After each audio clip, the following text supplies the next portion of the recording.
Hey y'all. So you won't believe the lunch I just had.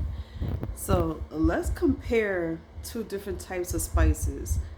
Y'all want to know what's more spicier than Mexican food? Chinese. So when I said that Chinese could go toe to toe with Mexican food, I meant that. Or they got it beat by at least a pepper. Because from all the times I used to eat Mexican food versus Chinese food, and then the sauces, what really matters was the sauces. So I made up the sauce that I saw on the video when I wanted to make my sauce for the dumplings. And as y'all know, I've been trying to make different sauces for different foods all the damn time.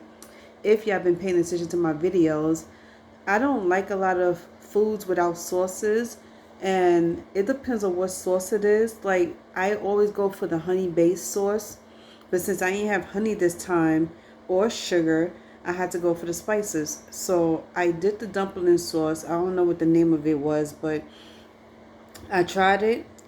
The first time I had it was okay. I could make the spice was on point. I could like handle it.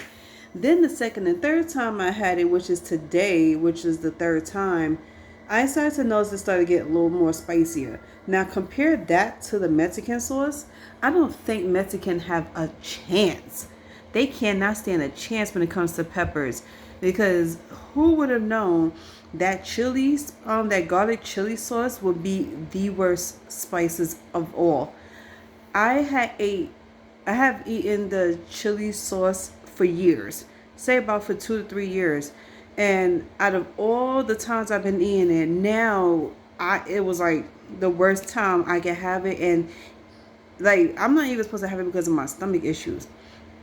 But now it has gotten totally spicy. Like 1 to 10, 10 is the hottest. It was a extreme 10. And then you try mixing that with the soy sauce and the mirin sauce to make your dumpling sauce.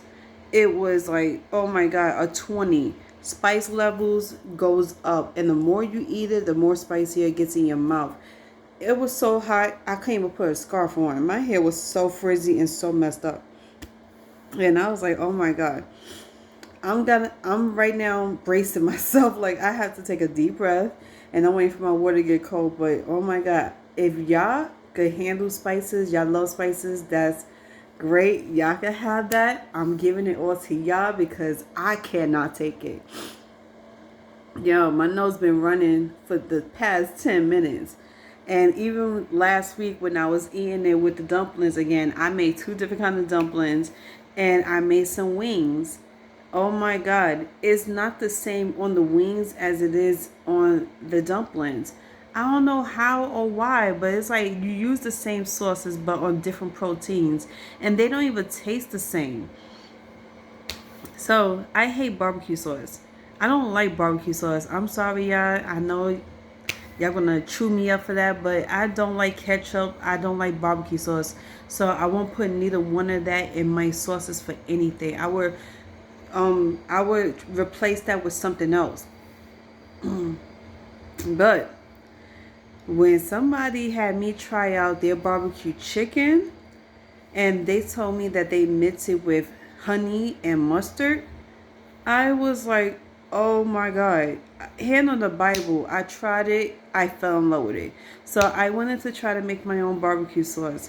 So I bought the barbecue sauce with the honey. I already had mustard, and it wasn't that bad.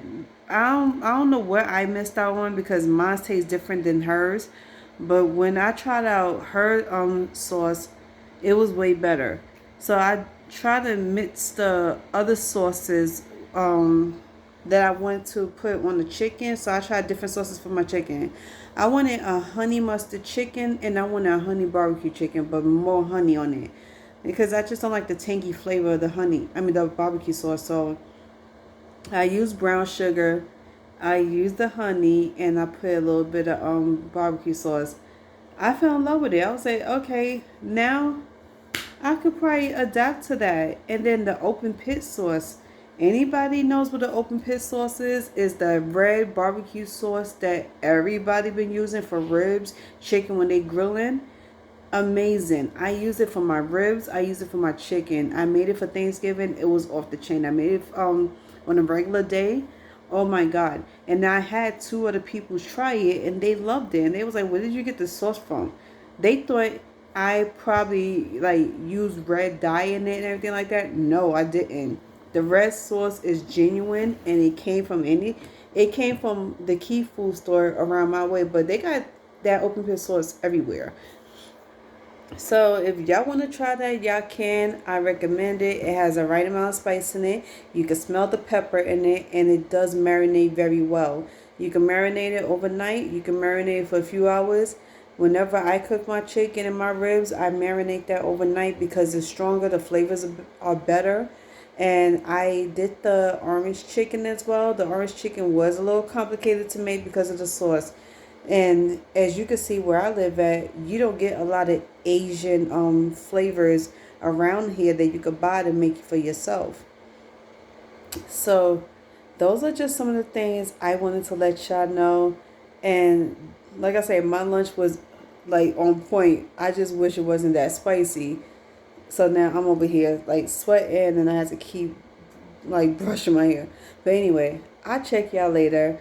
I will give y'all the heads up on the chicken I'm making for dinner tonight and y'all will see pictures of that.